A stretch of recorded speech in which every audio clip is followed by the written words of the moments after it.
आला अपने छोटे भाई उदल की वीरगति की खबर सुनकर आपा खो बैठे और पृथ्वीराज चौहान की सेना पर मौत बनकर टूट पड़े। बताया जाता है कि उस वक्त आला के सामने जो आया मारा गया।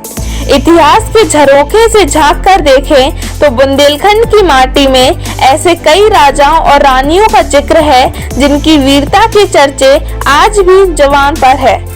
प्राचीन काल के सम्राट अशोक से लेकर मध्य में पृथ्वीराज चौहान, महाराणा प्रताप और आधुनिक इतिहास में रानी लक्ष्मीबाई जैसे वीर पराक्रमी नायकों का इतिहास में सुनहरे अक्षरों में नाम दर्ज है। बुंदेलखंड की जमीन ऐसे ही दो वीरों की गवाही देती है। ये वीर थे आला और उदल।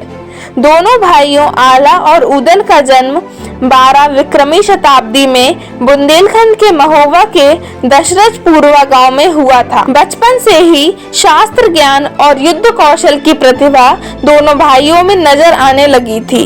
इनके ज्ञान और बल को देखते हुए इन्हें युधिष्ठिर और भीम के अवतार के रूप में भी मान्यता दी जाती है। इन दोनों का संबंध चंद्रवंशी क्षत्रिय बनाफर वंश से जोड़ा जाता है। आला उदल की गाथा में दोनों को दसराज और दिवला का पुत्र बताया गया है।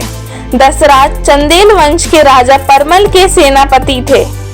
उदल आला से 12 साल छोटे थे। बताया जाता है कि आला के पिता की हत्या के बाद उदल का जन्म हुआ था। आला बचपन से ही देवी माँ के परम भक्त थे। एक बार उनकी भक्ति से प्रसन्न होकर माँ ने उन्हें पराक्रम और अमर होने का वरदान दिया।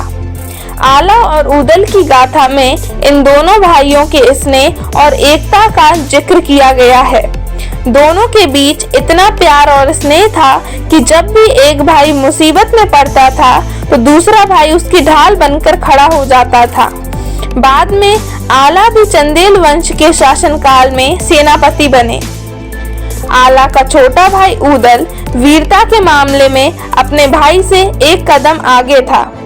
उस दौर के एक कवि जगनिक की एक कविता आला खंड में इनकी वीरता की सारे किस्से और उनकी लड़ी 52 लड़ाइयों का जिक्र किया गया है।